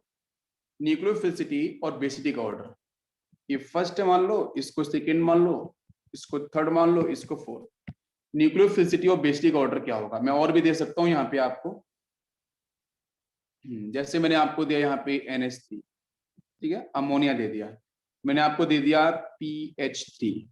ठीक है, बताओ इनमें आंसर क्या होगा, किसकी ज्यादा किसकी कम होगी? ठीक है, इसके बाद मैं आपको दे सकता हूँ यहाँ पे वाटर मॉलिक्यूल्स। ठीक है, इसके पास 2 लोन पेयर्स हैं, फिर मैं दे सकता हूँ H2S दे सकता हूँ। बताओ जरा बच्चों आंसर क्या होगा यहाँ पे? ठीक है, और भी मैं यहाँ पे आपको क्वेश्चन दे सकता हूँ, जैसे मैंने दिया आपको यहाँ पे अमोनिया, मैंने दिया वाटर मॉलिक्यूल, मैंने दिया आपको HF, क्या सीक्वेंस होगा बताइए जरा, बताओ सभी लोग बताओ आंसर।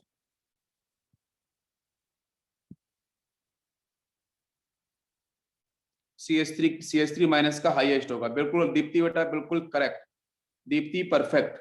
संदेश ने बोला है CH3 माइनस हाईएस्ट न्यूक्लियोफाइल्स, बिल्कुल बिल्कुल great perfect answer. Ammonia having highest basicity and and less nucleophilicity. तो चलो बच्चों देखते हैं यहाँ पे आंसर। तो देखो पहला आंसर क्या होगा, ये सीक्वेंस बनना चाहिए क्या, बताओ, फर्स्ट में सीक्वेंस बनना चाहिए। देखो बच्चों यहाँ पे क्या है, कार्बन, ठीक है, ये आपका नाइट्रोजन, ये ऑक्सीजन, ये फ्लोरीन। बेटा पीरियोडिक टेबल तो आपको थोड़ी बहुत आनी चाहिए, ठीक है, नहीं आती है तो प्लीज लेक्चर को देख लो, आपको आने लगेगी। ठीक है, तो यहाँ पे आपका देखो ये कार्बन है, उस पे लेक्चर्स बहुत सारे बने हुए मेरे, ठीक है, बस आपके लिए आपके पास टाइम होना चाहिए। शायद आप, मुझे लगता है कि बहुत बिजी इंसान हो, ठीक है, तो शायद लेक्चर्स को नहीं देखते हो। ठीक है, तो थोड़ा कोशिश करो लेक्चर्स की देखने की, तो आपको वहां पे चीजें समझ में और ज्यादा आ जाएंगी। ठीक है, ये हम पढ़ रहे हैं बेटा ऑर्गेनिक केमिस्ट्री, तो उस पर बताने की मैं बिल्कुल कोशिश करो इनऑर्गेनिक को। लेकिन अगर किसी को लग रहा है कि मुझे और एक्स्ट्रा पढ़ने की जरूरत है, तो इनऑर्गेनिक को तो नहीं यहाँ पढ़ा सकता हूँ, आप वहां पे लेक्चर्स देख लो, समझ में आपको आ जाएगा। बाकी जितना जरूरी था वो मैंने आपको कवर कर दिया। क्लियर है? तो बच्चों यहाँ पे देखो कार्बन, नाइट्रोजन, ऑक्सीजन, फ्लोरीन, क्या ये सेम पीरियड के एलिमेंट है? क्या सेम पीरियड के एलिमेंट है? बिल्कुल। अगर सेम पीरियड के एलिमेंट है तो बच्चों यहाँ पे बात की जाए पीरियड के बारे में, तो बेटा मैंने बताया था पीरियड के बारे में, सीन क्या होता है, न्यूक्लियोफिलिसिटी भी क्या करती है, डिक्रीज करती है, और बेसिसिटी भी बच्चों डिक्रीज करती है। तो ये जो आंसर लिखा है वो न्यूक्लियोफिलिसिटी का भी है और बेसिसिटी का भी है। क्या सभी को मेरी बात समझ में आ रही है? सभी बच्चों को बात क्लियर हो रही है? नेक्स्ट बच्चों, यहाँ पे अगर मैं बात करूं, यहाँ पे अमोनिया, ये वाटर मॉलिक्यूल, ठीक है, और आपका HF। Now question is this कि यहाँ पे क्या ऑर्डर बनेगा? तो बेटा देखो यहाँ पे आपका nitrogen, oxygen, fluorine central element, ये बेटा हम लोग कहाँ चल रहे हैं, पीरियड के अंदर, और पीरियड में ही क्वेश्चन पूछा गया है, तो पता है कि पीरियड में जाने पे आंसर आपका ये बनेगा। मेरी बात समझ में आ रही है? बताओ बच्चों जल्दी से। हाँ परफेक्ट दीप्ति, करेक्ट। तो ये आपका ऑर्डर बन जाएगा। अगर बच्चों मैं बात करूं अमोनिया के साथ और PH3 के साथ, तो मुझे बताओ nitrogen, phosphorus, arsenic, antimony, bismuth, होता है ना टॉप टू बॉटम, तो इन दोनों में बेटा क्या आंसर बनेगा? तो मैंने बताया था कि टॉप टू बॉटम अगर अपन ट्रेवल कर रहे हैं तो बच्चों क्या होता है बताइए जरा। अभी बताया था टॉप टू बॉटम अगर ट्रेवल करते हैं तो बच्चों बेसिसिटी की वैल्यू क्या करती है, डिक्रीज, और न्यूक्लियोफिलिसिटी की वैल्यू बच्चों करती है इंक्रीज। तो अगर यहीं पे बच्चों में क्वेश्चन पूछूं कि न्यूक्लियोफिलिसिटी का ऑर्डर क्या होगा, तो न्यूक्लियोफिलिसिटी का ऑर्डर बेटा सीधा आप टिक कर सकते हो, तो न्यूक्लियोफिलिसिटी की वैल्यू बढ़ती है सर, तो ये आपका आंसर हो जाएगा। मेरी बात समझ में आ रही है? यहाँ बच्चों को बात क्लियर हो रही है? न्यूक्लियोफिलिसिटी बताई मैंने, बेसिसिटी बच्चों करती है डिक्रीज। अब अगर मैं इसकी बेसिसिटी की बात करूं तो बेटा अच्छा बेस कौन सा होगा? अगर यहाँ पे अमोनिया दे रखा है, यहाँ पे PH3 दे रखा है, तो आपका ये हो जाएगा आंसर बेसिसिटी का ऑर्डर। करेक्ट? सभी को समझ में आ रहा है? नेक्स्ट क्वेश्चन बेटा इसको लेते हैं, इन दोनों में से बताओ आंसर क्या होना चाहिए। टॉप टू बॉटम बेटा ऑक्सीजन है, सल्फर है, ग्रुप में दे रखे हैं, अगर ये ग्रुप में दे रखे हैं तो टॉप टू बॉटम आने पे बच्चों सीन क्या होता है बताइए जरा। टॉप टू बॉटम आने पे न्यूक्लियोफिलिसिटी बढ़ती है, बेसिसिटी कम होती है, होती है नहीं होती है? तो ऑक्सीजन सल्फर, अगर बच्चों न्यूक्लियोफिलिसिटी की बात करेंगे तो what is the answer? Answer आपका ये हो जाएगा, परफेक्ट है। न्यूक्लियोफिलिसिटी की बात करें आंसर आपका ये, कोई इशू नहीं होना चाहिए, न्यूक्लियोफिलिसिटी का आंसर ये हो गया। अगर बच्चों में यहीं पे बेसिसिटी की बात करूं तो बेसिसिटी बच्चों डिक्रीज करती है, तो फिर आंसर क्या होगा, H2S की वैल्यू बच्चों कम हो जाएगी और वाटर मॉलिक्यूल्स की आपकी ज्यादा हो जाएगी। क्या सभी बच्चों को बात समझ में आ रही है, बताइए सर। कुछ कॉमन क्वेश्चन थे, यहां तक समझ में आ गया है। चलो इसके बाद बच्चों हम लोग बात करते हैं, बताना जरा, फ्लोरीन मैंने लिया यहाँ पे F-1, मैंने लिया है Cl-1, मैंने लिया है Br-1, मैंने लिया है I-1। बताओ बेटा सबसे सबसे वीक बेस कौन सा, वीक बेस कौन सा, वीक बेस कौन सा होगा, F-, Cl-, Br-, I-। सबसे वीक बेस कौन सा होगा, सबसे वीक बेस कौन सा होगा, और बताओ बेस्ट न्यूक्लियोफाइल कौन सा होगा। मैं यहाँ पे लिख देता हूं, वीक बेस और बेस्ट न्यूक्लियोफाइल। बेस्ट न्यूक्लियोफाइल, सबसे अच्छा न्यूक्लियोफाइल कौन सा होगा और वीक बेस कौन सा होगा, बताइए जरा। वीक बेस कौन सा होगा बेटा, बेस्ट आपका न्यूक्लियोफाइल कौन सा होगा। न्यूक्लियोफाइल की बच्चों बात करते हैं तो आपका I- बोल सकते हैं क्या, कि I- सबसे अच्छा न्यूक्लियोफाइल होगा और I- ही सबसे वीक आपका बेस होगा। क्या बात कि मेरी बात समझ में आ रही है, दोनों के आंसर क्लियर हो रहे हैं।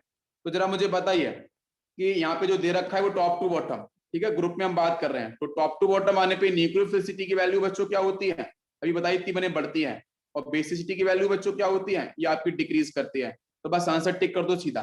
अगर बच्चों यहाँ पे इसको मैं 1 बोलूं, इसको 2 बोलूं, इसको 3 बोलूं, इसको मैं 4 बोलूं, तो what is the order of nucleophilicity, तो न्यूक्लियोफिलिसिटी तो बच्चों बढ़ती है, तो बढ़ने का मतलब सबसे अच्छा बेटा न्यूक्लियोफाइल कौन सा हो जाएगा, लिखा भी मैंने best nucleophile I-, definitely I- सबसे अच्छा। फिर बच्चों आ जाएगा आपका Br-, ठीक है, Cl- और आपका F-। इसका बच्चों रिवर्स कर देना तो बेसिसिटी का ऑर्डर आपको पता चल जाएगा। क्या सभी को मेरी बात समझ में आ रही है, क्या सभी बच्चों को यहां तक क्लियर हो गया है, बताइए बेटा, किसी कोई डाउट है इसमें, नहीं है।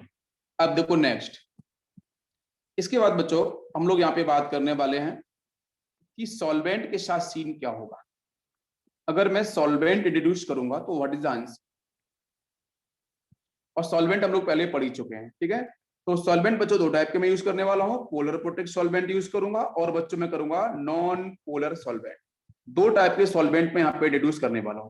बेटा पोलर प्रोटेक्ट को समझ रहे हो ना, पोलर प्रोटेक्ट हो या बच्चों पोलर ए प्रोटेक्ट हो, ठीक है, कोई इश्यू नहीं है इसमें, लेकिन दोनों के दोनों बच्चों कैसे हैं, पोलर हैं, दोनों के दोनों कैसे हैं, पोलर हैं। और इसका मतलब बेटा ये आपका है नॉन पोलर। तो पोलर और नॉन पोलर के साथ कहानी कैसे बदलती है, ठीक है, उस पर हम करेंगे डिस्कशन। ओके, इस पे करेंगे बच्चों हम लोग यहाँ पे discussion. Now question is this कि अगर बच्चों यहाँ पे, अगर यहाँ पे पोलर प्रोटेक्ट सॉल्वेंट होगा, तो मैं एग्जांपल लेता हूँ, उसे समझने की कोशिश करते हैं। जैसे बच्चों F- लिया मैंने, जैसे लिया Cl-, जैसे लिया मैंने Br-, जैसे लिया मैंने I-। ठीक है, तो इसके साथ हम लोग करेंगे डिस्कशन। तो बच्चों पोलर प्रोटेक्ट सॉल्वेंट की प्रेजेंस में, और यहाँ पे आपको ये क्या दे रखा है, फ्लोरीन आयन है, फ्लोराइड आयन है, क्लोराइड है, ब्रोमाइड है, आयोडाइड है। तो मुझे बताओ कि सबसे ज्यादा न्यूक्लियोफिलिसिटी या बेसिसिटी का ऑर्डर क्या होगा। यस, तो देखो बच्चों सिंपल सा है, मान के चलो ये F- कहीं से आया होगा, तो इसके पास मान लो बच्चों कोई कैटायन होगा, मान लेते हैं अपन सोडियम है, ये सोडियम प्लस है, यहाँ पे मान लेते हैं कि ये आपका प्रेजेंट है यहाँ पे F-, है ना, फर्स्ट एनाइन ले लेते हैं हम लोग F-। तो आप मुझे बताओ सोडियम प्लस के आसपास, मैंने बच्चों बोला है पोलर प्रोटेक्ट सॉल्वेंट, तो पोलर प्रोटेक्ट सॉल्वेंट एग्जांपल बच्चों बहुत इंपॉर्टेंट आपका है, वाटर मॉलिक्यूल्स आप ले सकते हो जिसके पास बच्चों क्या प्रेजेंट है, डाइपोल। डाइपोल मतलब पॉजिटिव एंड नेगेटिव, भाई H+ और OH- आयन होता है ना, तो it will work as a dipole. तो इस केस में बच्चों सोडियम प्लस के आसपास क्या होगा, माइनस प्लस, माइनस प्लस, इस तरीके से वाटर मॉलिक्यूल्स बच्चों हो जाएगा इकट्ठा, ठीक है। ये वाटर मॉलिक्यूल्स का फेज बना रहा हूं बच्चों, यहाँ पे माइनस प्लस, N- हो गया ना इकट्ठा। F- की बच्चों बात करोगे तो इसके पास भी बच्चों क्या होगा, इस तरीके से आपके बहुत सारे वाटर मॉलिक्यूल्स यहाँ पे इकट्ठे हो जाएंगे। वाटर मॉलिक्यूल डाइपोल के फेज में है तो बेटा F- है, तो यहाँ पे प्लस माइनस, प्लस बच्चों क्लोज होगा बिकॉज F- है, तो प्लस माइनस की फेज में यहाँ पे वाटर मॉलिक्यूल्स बच्चों इकट्ठे हो जाएंगे। क्या सभी को मेरी बात समझ में आ रही है। We will discuss about hydration, we will discuss about hydration. तो ये हो गया हाइड्रेशन, पूरे प्रोसेस को समझो। तो अगर बच्चों हाइड्रेशन अगर ज्यादा होता है तो हाइड्रेशन डायरेक्टली प्रोपोर्शनल टू किससे बेटा, चार्ज डेंसिटी पे, चाहे नेगेटिव चार्ज डेंसिटी हो बच्चों, चाहे पॉजिटिव चार्ज डेंसिटी हो। जितनी ज्यादा बच्चों आपकी चार्ज डेंसिटी होगी वहां पे उतने सारे वाटर मॉलिक्यूल्स आपके लगने वाले हैं, तो हाइड्रेशन भी ज्यादा होगा। क्या सभी को मेरी बात समझ में आ रही है। दूसरा बच्चों में लिखूं एक रिलेशन, हाइड्रेशन जो होता है बच्चों वो इनवर्सली प्रोपोर्शनल टू साइज होता है। क्या सभी को मेरी बात समझ में आ रही है? जितना बड़ा साइज होगा बेटा वहां पे चार्ज डेंसिटी की वैल्यू कम हो जाएगी। चार्ज डेंसिटी अगर बच्चों कम हो जाएगी तो व्हाट इज द आंसर कि भाई वहां पे लगने वाले वाटर मॉलिक्यूल्स कम होंगे। तो साइज के बड़े होने पे हाइड्रेशन बेटा कम। हाइड्रेशन का मतलब एडिशन ऑफ वाटर मॉलिक्यूल्स। क्या सभी को मेरी बात समझ में आ रही है? बताइए जरा। यहाँ तक सभी बच्चों को बात क्लियर हो गया? Hydration now clear. अब समझते हैं बेटा यहाँ पे कि जो F माइनस था उसके साथ बच्चों क्या था, उसका साइज क्या था? स्मॉल। साइज क्या होगा उसका? Small as compare to other anion जो भी थे। तो इसका साइज स्मॉल तो बेटा इसकी चार्ज डेंसिटी क्या होगी? बहुत ज्यादा होगी बेटा, वो नेगेटिव चार्ज डेंसिटी बहुत ज्यादा होने वाली है। नेक्स्ट, तो इसके पास बच्चों water molecules as a dipole phase बहुत सारे लगने वाले हैं, तो हाइड्रेशन की वैल्यू भी बच्चों बहुत ज्यादा होगी। क्या सभी को मेरी बात समझ में आ रही है? और जितने ज्यादा बच्चों वाटर मॉलिक्यूल्स लगने वाले हैं तो यहाँ पे हाइड्रेटेड रेडियस की वैल्यू भी बच्चों बहुत ज्यादा होने वाली है। तो जितने ज्यादा वाटर मॉलिक्यूल लगे तो बच्चों मास और वेट बढ़ जाएगा। केमिस्ट्री मास वेट एक ही होता है, तो उस केस में बच्चों यहाँ पे आयनिक मोबिलिटी की वैल्यू होगी ऑटोमेटिक डिक्रीज, मतलब चलने फिरने की जो पावर वो डिक्रीज हो जाएगी, बिकॉज बहुत सारे वाटर मॉलिक्यूल लग चुके हैं। अब चलेगा फिरेगा नहीं तो बच्चों न्यूक्लियोफिलिसिटी पावर भी डिक्रीज हो जाएगी। क्या सभी को मेरी बात समझ में आई? एक साथ मैंने इतने सारे रिलेशन बता दिया आपको। परफेक्ट। बताइए जरा F माइनस की कहानी सभी को समझ में आई क्या? F माइनस की क्लियर है? Now we will come about I minus. I minus बच्चों क्या बोलता है? I माइनस ये बोलते हैं कि भाई साहब मेरा जो साइज है ना वो बहुत बड़ा है, मेरा जो साइज है वो बहुत बड़ा है, बिगर साइज का हूं मैं। दूसरा, अगर मैं बड़ा साइज का हूं तो मेरे पास जो नेगेटिव चार्ज डेंसिटी है उसकी वैल्यू कम होगी। और चार्ज डेंसिटी अगर बच्चों कम होगी, नेगेटिव चार्ज, तो यहाँ पे जो हाइड्रेशन है, हाइड्रेशन का मतलब होता है आपके एडिशन ऑफ वाटर मॉलिक्यूल्स, तो बेटा हाइड्रेशन की वैल्यू भी कम होगी। जितने कम वाटर मॉलिक्यूल्स लगेंगे तो बेटा यहाँ पे हाइड्रेटेड रेडियस की वैल्यू भी कम होगी। और बच्चों हाइड रेडियस की वैल्यू अगर कम होगी तो यहाँ पे आयनिक मोबिलिटी बच्चों क्या होगी? ज्यादा होगी, ज्यादा चलेगा फिरेगा, इसका मास और वेट बच्चों कम होगा। तो इस केस में न्यूक्लियोफिलिसिटी की वैल्यू भी क्या होगी? आपकी ज्यादा होगी। बताइए जरा, ये पूरी की पूरी कहानी समझ में आई है कि नहीं?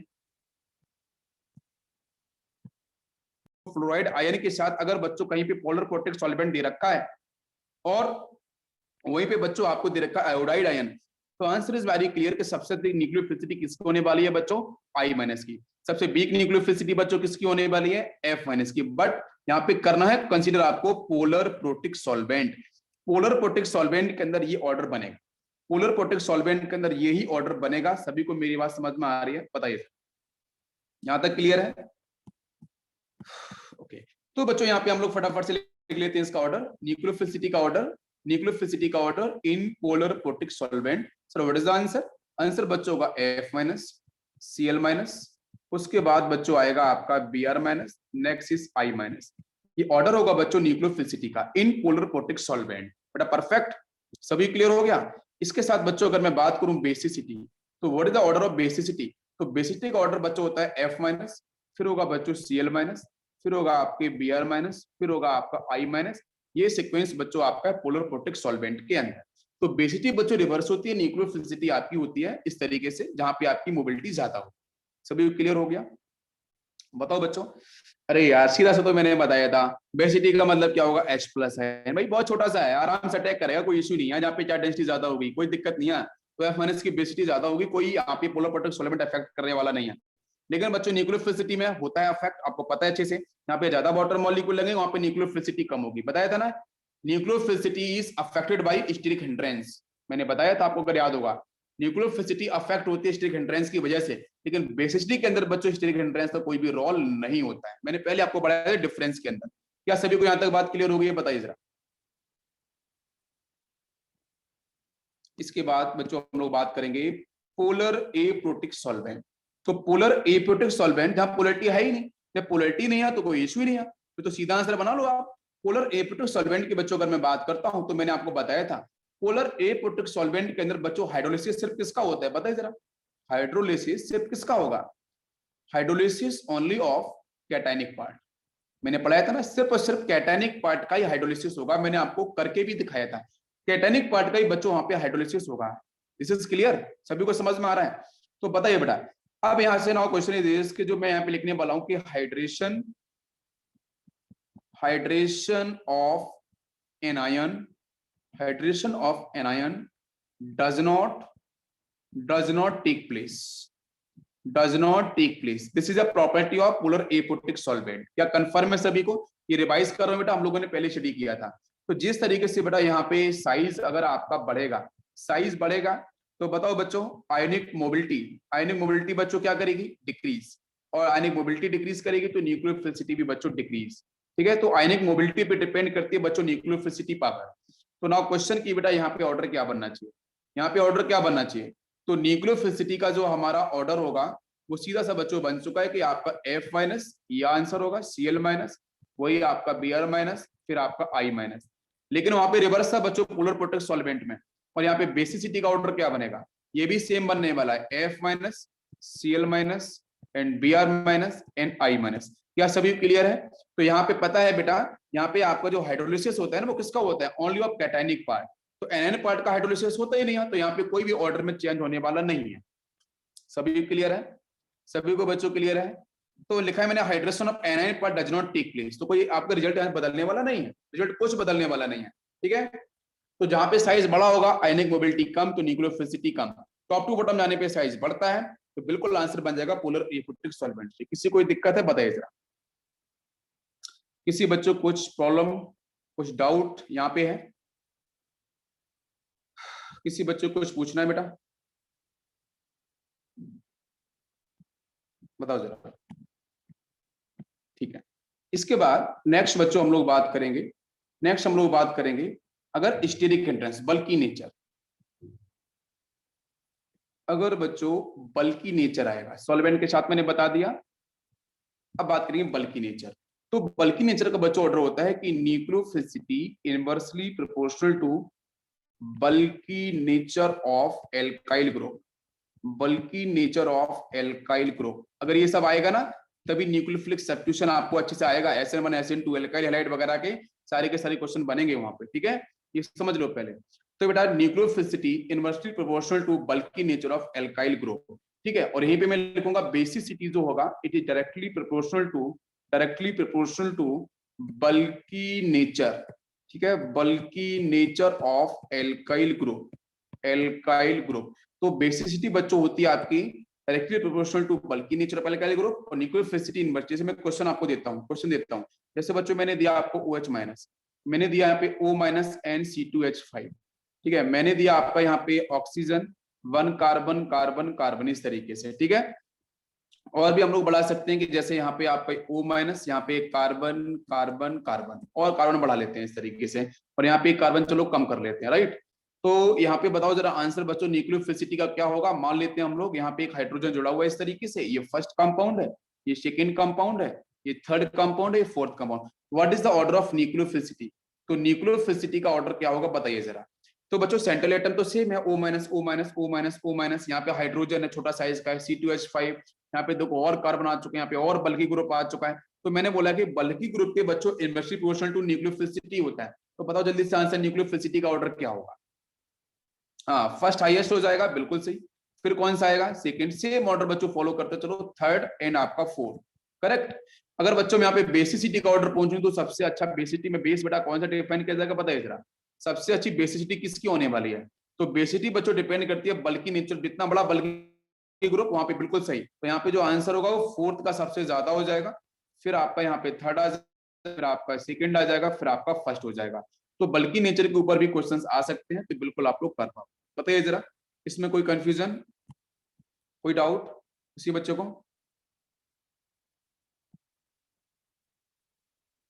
किसी को कुछ डाउट है तो पूछ लीजिए। सॉल्वेंट मैंने आपको बता ही दिया, पृथ्वी पृथ्वी पृथ्वी। ओके,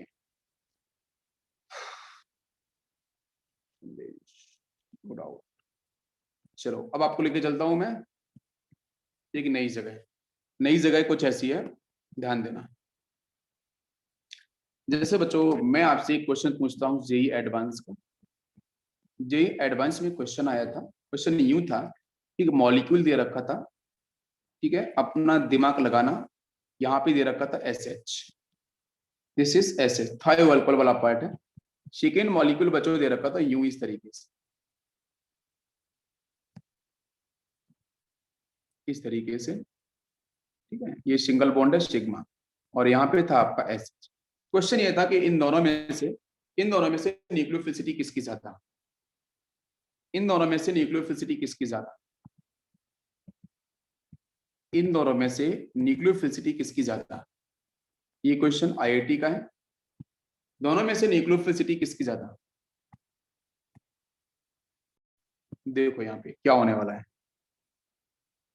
इस मॉलिक्यूल में आपको ऑब्जर्व करना है, जब भी कभी इस तरीके से मॉलिक्यूल आते हैं तो वहां पे बच्चों हम लोग फोकस करते हैं बॉन्ड एंगल।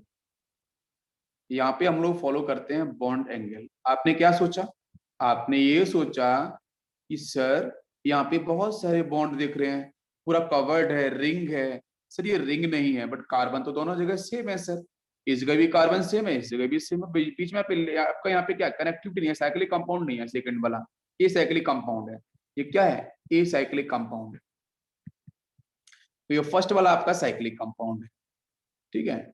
तो आपने सीधा ऑब्जर्व किया और आपने बोल दिया न्यूक्लियोफिलिसिटी सबसे ज्यादा हो जाएगी सेकंड। और किस लेवल पे बोला है ये भी थोड़ा जानना जरूरी है। तो बच्चों देखो, ये साइक्लिक कंपाउंड जो दिख रहा है ना, यहाँ पे ये जो इनर बॉन्ड एंगल है ना, ये आपका आता है इसका 72 डिग्री, ठीक है, 72 डिग्री। और इसका जो इनर बॉन्ड एंगल है बहुत आपका ज्यादा होता है, वो आता है 109 डिग्री, 109 डिग्री, ठीक है। ध्यान देना सभी लोग प्लीज बच्चों, ये आपको पता है कन्फॉर्मर्स आइसोमर्स, थोड़ा बहुत आइडिया बन रहा होगा दिमाग में। कन्फॉर्मर्स के बारे में थोड़ा बहुत तो वहां से आप रिलेट कर सकते थे थोड़ा बहुत, कि बच्चों यहाँ पे बॉन्ड एंगल 72 डिग्री, यहाँ का बॉन्ड एंगल 109 डिग्री, राइट। अब बाहर वाले एंगल की बात करो, इस वाले थीटा की, इस वाले थीटा की, इसको मान लेते हैं हम लोग थीटा 1, इसको मान लेते हैं थीटा 2। दोनों में से थीटा बच्चों किसका? कभी ऐसे कंपाउंड आ जाए साइक्लिक और ई साइक्लिक और नेचर पूरा का पूरा सेम हो, तो कैसे करना है कंपेयर, वो सुनो। थीटा 1 थीटा 2 दोनों में से बच्चों किसका ज्यादा होगा बताइए जरा। थीटा 1 ज्यादा होगा कि थीटा 2 ज्यादा होगा? कौन सा ज्यादा होगा? थीटा 1 ज्यादा होगा। और कॉमन सी बात है बच्चों, अंदर कितना है? 72 डिग्री है ना, तो बात थीटा 1 आपका अधिक हो जाएगा। क्या ये बात सभी को समझ में आई? ये रिजल्ट सभी को समझ में आ रहा है? ये रिजल्ट सभी को समझ में आ रहा है? Theta 1 is greater than theta 2। तो इसका मतलब बच्चों यहाँ पे आप आते हैं स्टेरिक हिंड्रेंस को लेकर, प्लीज ध्यान दे देना। तो बेटा मुझे ये बताइए, स्टेरिक हिंड्रेंस ज्यादा कहाँ पे होगा? स्टेरिक हिंड्रेंस ज्यादा कहाँ पे होगा? यहाँ पे बॉन्ड एंगल छोटा होगा, यू नो वेरी वेल। यहाँ पे बॉन्ड एंगल बच्चों छोटा हो जाएगा, तो बॉन्ड एंगल छोटे से होने से क्या होगा? यहाँ बच्चों आपका जो आपका स्टेरिक हिंड्रेंस है, उसकी वैल्यू बच्चों करेगी डोमिनेंट करेगी ना, डोमिनेंट। स्टेरिक हिंड्रेंस बच्चों डोमिनेट करेगा, तो what is the answer for nucleophilicity? जल्दी से बताओ आंसर। 4 मार्क्स बेटा एडवांस में मिले हैं, तो न्यूक्लियोफिलिसिटी किसकी ज्यादा होगी? ऑब्वियसली बच्चों फर्स्ट की न्यूक्लियोफिलिसिटी ज्यादा होने वाली है सेकंड की, बिकॉज स्टेरिक हिंड्रेंस आपका अफेक्ट करता है, यू नो वेरी वेल। तो बेटा 4 मार्क्स संदेश बिल्कुल परफेक्ट, ग्रेट, बिल्कुल ग्रेट, यही तो चाहिए था। तो क्या सभी बच्चों को बात समझ में आई? ऐसे क्वेश्चंस आते हैं, ये क्वेश्चंस के लेवल करना बहुत जरूरी है, चीजें बहुत ही आसान हो जाएंगी। संदेश फर्स्ट, रितेश फर्स्ट, बिल्कुल अनिकेत। क्या सभी बच्चों को मजा आया ये क्वेश्चन करने में? बताइए बेटा। बिल्कुल ऐसे क्वेश्चन तो करने वाले हैं। नेक्स्ट क्वेश्चन मैं देने वाला हूं, जरा आंसर बताना मुझे। नेक्स्ट क्वेश्चन है बच्चों कुछ इस तरीके से, ध्यान देना और ध्यान से आंसर बताना। नाइट्रोजन पे है बच्चों पॉजिटिव चार्ज, राइट, और यहाँ पे आपके इस तरीके से मॉलिक्यूल प्रेजेंट है, और 1 2 यहाँ पे 3 4 ये इलेक्ट्रॉन कहीं चला गया है ना, चला गया, इसकी वजह से बेटा वहां पे आया positive charge. Now question is this कि आप मुझे बताइए जरा ध्यान से, यहाँ पे क्वेश्चन मैं पूछूंगा कि पहले बताओ इसका आयोपेक नेम क्या है? बताइए बेटा, इस कंपाउंड का आयोपेक नेम क्या होगा? पूछूंगा ना, सब पढ़ा चुका हूं, इसका आयोपेक नेम क्या होगा? बताओ जरा, कितने बच्चे बताएंगे इसका आयोपेक नेम? आयोपेक नेम क्या होगा?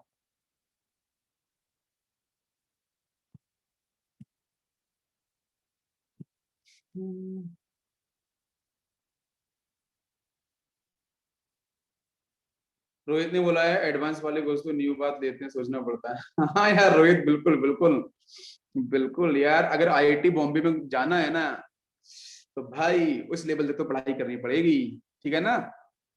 घर के इतने पास में है, अगर वहां पे जाना है तो कुछ तो करना पड़ेगा एक्स्ट्रा। आईआईटी बॉम्बे के गेट बच्चों आपके इंतजार कर रहे हैं, सभी का इंतजार कर रहे हैं, लेकिन किनका कर रहे हैं? जिनके पास क्वालिटी है। डेफिनेटली मैं चाहता हूं आप लोग पहुंचो। बताइए जरा, बताओ भाई, क्या क्या इसका आयोपेक नाम का आंसर नहीं आया मेरे पास अभी तक? किया है, ठीक है, बाकी लोगों का भी देख लूं। अच्छा चलो, थोड़ा मैं चेंज करता हूँ यहाँ पे आपके लिए। चलो मैंने यहाँ पे लगा दिया लिथियम, Li। थोड़ा मैं चेंज कर देता हूँ ना इस पे, थोड़ा चेंज कर देता हूँ इस पे, फिर पूछता हूँ आपसे आंसर। यहाँ मैंने कर दिया है, इसके पास कर देते हैं अपन एक एल्किली मेटल ले लिया मैंने लिथियम प्लस, यहाँ कर दिया माइनस। चलो बताओ, आयनिक बॉन्ड है यहाँ पे, अब इसका नाम क्या होगा? अब इस कंपाउंड का नाम क्या होगा? और ना ये कंपाउंड ना ऑर्गेनिक केमिस्ट्री में आता है, ये कंपाउंड ऑर्गेनिक केमिस्ट्री में आता है, और ऑर्गेनिक केमिस्ट्री के अंदर रिएक्शन कराता है, बहुत अच्छा खासा बेस होता है, ये तगड़ा बेस होता है, स्ट्रॉन्ग बेस, स्ट्रॉन्ग बेस, मैं बोल देता हूँ ना, वेरी स्ट्रॉन्ग बेस, बहुत ही तगड़ा स्ट्रॉन्ग बेस है ये। लॉन पेयर भी है नेगेटिव चार्ज नाइट्रोजन के पास, बहुत ही तगड़ा स्ट्रॉन्ग बेस है, ठीक है, और बहुत ही घटिया, बहुत ही बैड, ठीक है, न्यूक्लियोफाइल होता है। न्यूक्लियोफाइल पावर इसकी बहुत ही लेस होती है, बहुत ही वीक होती है, मैं बोल सकता हूँ पुअर या पुअरेस्ट बोल सकता हूँ, बहुत ही गरीब है बेचारा, ठीक है। न्यूक्लियोफिलिसिटी पावर इसकी बहुत ही बैड होती है, स्ट्रॉन्ग बेस होता है। इसका नाम क्या होगा? इसका नाम होता है बच्चों शॉर्ट में एलडीए। एलडीए के नाम से सर्च कर लेना, आपको मिल जाएगा आंसर, एलडीए। एलडीए का नाम, एल का मतलब, एल का मतलब बच्चों बताओ लिथियम, एल का मतलब लिथियम, और शॉर्ट में लिखा होता है एलडीए, अब कंफ्यूज इसलिए पूरा बता रहा हूं, एल का मतलब लिथियम। नेक्स्ट बेटा di, this is isopropyl part, you know very well, तो डाई आइसोप्रोपाइल, समझ में आ रहा है? ए का मतलब, ए का मतलब सभी को पता है, अमाइन लगाए बीच में नाइट्रोजन, हो गया answer L D A, lithium di isopropyl and आपका अमाइन, ये हो गया इसका नाम। ये बेटा एलडीए करके लिखा मिलता है, एलडीए इसका शॉर्ट नेम है, यही बार बार यूज किया जाता है, आप लोग करोगे कंफ्यूज, तो कंफ्यूज नहीं करना है, मैंने पहले बता दिया, बहुत अच्छा बेस है ये। दूसरा बच्चों यहाँ पे काउंटर कैटाइन कौन सा है इसका? काउंटर कैटाइन लिथियम है, और एनाइन आपका बन रहा है लिथियम इलेक्ट्रॉन डेंसिटी को रिलीज करता है, तो बहुत ही तगड़ा बेस होगा ये, और बहुत ही घटिया आपका न्यूक्लियोफाइल होगा। परफेक्ट सभी को? आईपैक नेम में ही प्रॉब्लम कर गए थे, चलो कोई बात नहीं, now we will come next question. Next question बच्चों ऐसा है, अगर मैं आपसे बोलता हूं जैसे फर्स्ट कंपाउंड है आपका अमोनिया, नेक्स्ट कंपाउंड है आपका hydrogen, NH2 single bond NH2, बताओ दोनों में से अच्छा न्यूक्लियोफाइल कौन सा, दोनों में से अच्छा बेस कौन सा? ठीक है, आंसर बताओ जल्दी से सभी लोग। नेक्स्ट बच्चों में देता हूं आपको NH3, यहाँ पे देता हूं NH2OH, ऐसे क्वेश्चन आते हैं, सिंपल क्वेश्चन आते हैं। नेक्स्ट थर्ड, नेक्स्ट में देता हूं बच्चों अमोनिया, और इसके साथ में यहाँ पे रिलेट कर देता हूँ NH2 सिंगल बॉन्ड NH2, और third compound is NH2 and OH, ठीक है। ये यहाँ पे मान लेते हैं ये A है, ये B है, ये C है, यहाँ पे ये A है, ये B है बच्चों, और यहाँ पे A और B। बताइए जरा न्यूक्लियोफिलिसिटी, पहले ही बताओ फर्स्ट के अंदर, फर्स्ट के अंदर बताइए जरा न्यूक्लियोफिलिसिटी और बेसिसिटी का ऑर्डर, फर्स्ट के अंदर बताओ जल्दी से। ओह, जिसके पास ज्यादा लॉन पेयर्स होते हैं सर उसकी न्यूक्लियोफिलिसिटी ज्यादा होती है, बिल्कुल, जिसके पास ज्यादा लॉन पेयर्स होते हैं उसकी न्यूक्लियोफिलिसिटी पावर डेफिनेटली ज्यादा, करेक्ट आंसर है। तो न्यूक्लियोफिलिसिटी के अगर ऑर्डर की हम बात करें फर्स्ट के अंदर, तो बच्चों बी का अधिक होगा आपके ए से, न्यूक्लियोफिलिसिटी पावर। और बच्चों अगर हम बेसिसिटी पावर की बात करेंगे तो फिर कौन अच्छा होगा बताइए जरा? फर्स्ट मतलब ए सबसे अधिक हो जाएगा बी से, this is order for nucleophilicity, ठीक है, बेसिसिटी। नेक्स्ट बच्चों बात करते हैं सेकेंड, सेकेंड के अंदर आंसर कौन सा होगा बताइए जरा? सेकेंड के अंदर यहाँ पे अमोनिया दे रखा है NH2OH, इसके पास भी लॉन पेयर्स है ना, इसके पास यहाँ लॉन पेयर्स है, इनके पास यहाँ पे दो लॉन पेयर्स, बताओ जरा क्या आंसर होगा यहाँ पे? न्यूक्लियोफिलिसिटी की बात करेंगे तो बच्चों क्या होगा? एक कम बी, बी का ज्यादा होगा, बिल्कुल सही। दूसरा अगर बच्चों मैं इसकी बेसिसिटी की बात करता हूं, तो बेसिसिटी का ऑर्डर क्या बनेगा? ए, ए का आपका अधिक होगा एज कंपेयर टू बी, बिल्कुल करेक्ट। नेक्स्ट बच्चों आते हैं थर्ड पे, थर्ड का आंसर बताओ जरा न्यूक्लियोफिलिसिटी का ऑर्डर क्या होगा? थर्ड में न्यूक्लियोफिलिसिटी का ऑर्डर क्या होगा बच्चों? चेक करो, 2 3 1, तो ये होगा। और बेसिसिटी का ऑर्डर की बात करें तो बच्चों क्या होगा? 1 and 2 and 3, 1 2 3, ये जो लास्ट वाले क्वेश्चन है, तीनों के तीनों क्वेश्चंस, तीनों के तीनों क्वेश्चंस की बात कर रहा हूँ, ये आपके नीट में डिस्कस किए गए हैं प्रीवियस ईयर के अंदर, ठीक है, आपके AI EEE में डिस्कस किए गए हैं, इसको जेई मेंस हम बोलते हैं आजकल, तो यहाँ से क्वेश्चंस आए हुए हैं, ठीक है। तो this is the order of nucleophilicity in basicity.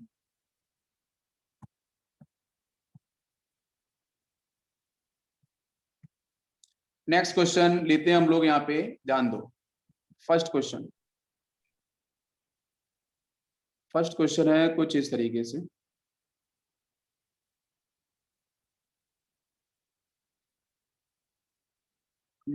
चलो चलो भाई, यहाँ लगा लेते हैं नाइट्रोजन, ठीक है, एक lone pair, first molecule, second molecule,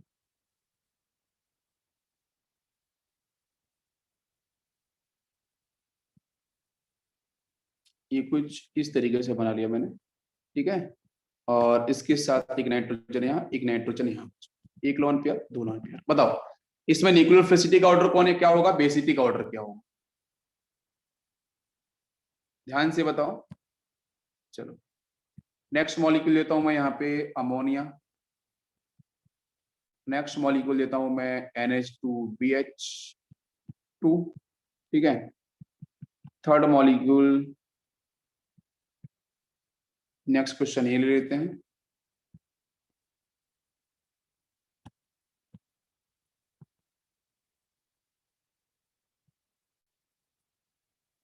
next लेते हैं हम लोग यहाँ पे H2O2, नेक्स्ट कर लेते हैं वाटर मॉलिक्यूल H2O। पता चला, पहले इनका आंसर बताइए, बताओ बच्चों क्या यहाँ पे आंसर होंगे फर्स्ट और सेकंड में। फर्स्ट सेकंड प्लेन की बात कर लेते हैं, तो यहाँ पे न्यूक्लियोफिलिसिटी का ऑर्डर बताओ पहले, न्यूक्लियोफिलिसिटी का ऑर्डर क्या होगा, न्यूक्लियोफिलिसिटी का ऑर्डर आपका क्या होगा, सबसे पहले न्यूक्लियोफिलिसिटी किसकी होगी, ये कौन से कंपाउंड है आपके, ये आपके बाइसाइक्लो कंपाउंड, ठीक है, बाइसाइक्लो कंपाउंड में क्वेश्चन है। तो बाइसाइक्लो कंपाउंड्स अगर आते हैं और आपकी ब्रिजहेड पोजीशन, ये आपकी ब्रिजहेड पोजीशन है, तो ब्रिजहेड पोजीशन पे जितने ज्यादा लॉन पेयर्स आपको मिलेंगे तो उसकी न्यूक्लियोफिलिसिटी पावर भी उतनी ज्यादा होगी। तो न्यूक्लियोफिलिसिटी की बात करेंगे तो आपका सेकंड अधिक होगा as compare to first, this is the order of nucleophilicity.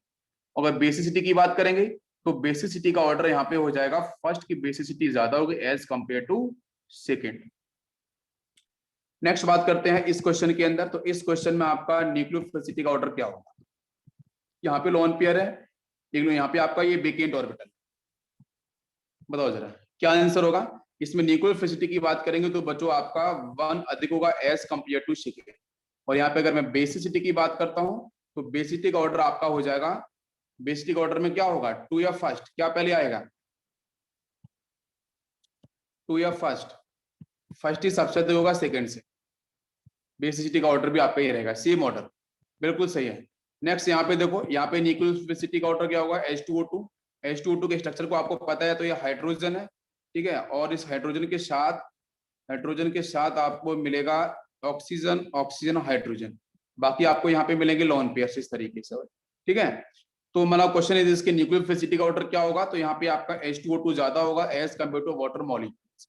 अगर बेसिसिटी की बात करेंगे तो आंसर होगा आपका H2O का अधिक होगा basicity as compare to first, ठीक है, this is the order of basicity, this is the order of basicity. इसके बाद बात करेंगे हम लोग, चलो आज इतना हो गया, ठीक है, मैं एक बार 1 सेकंड,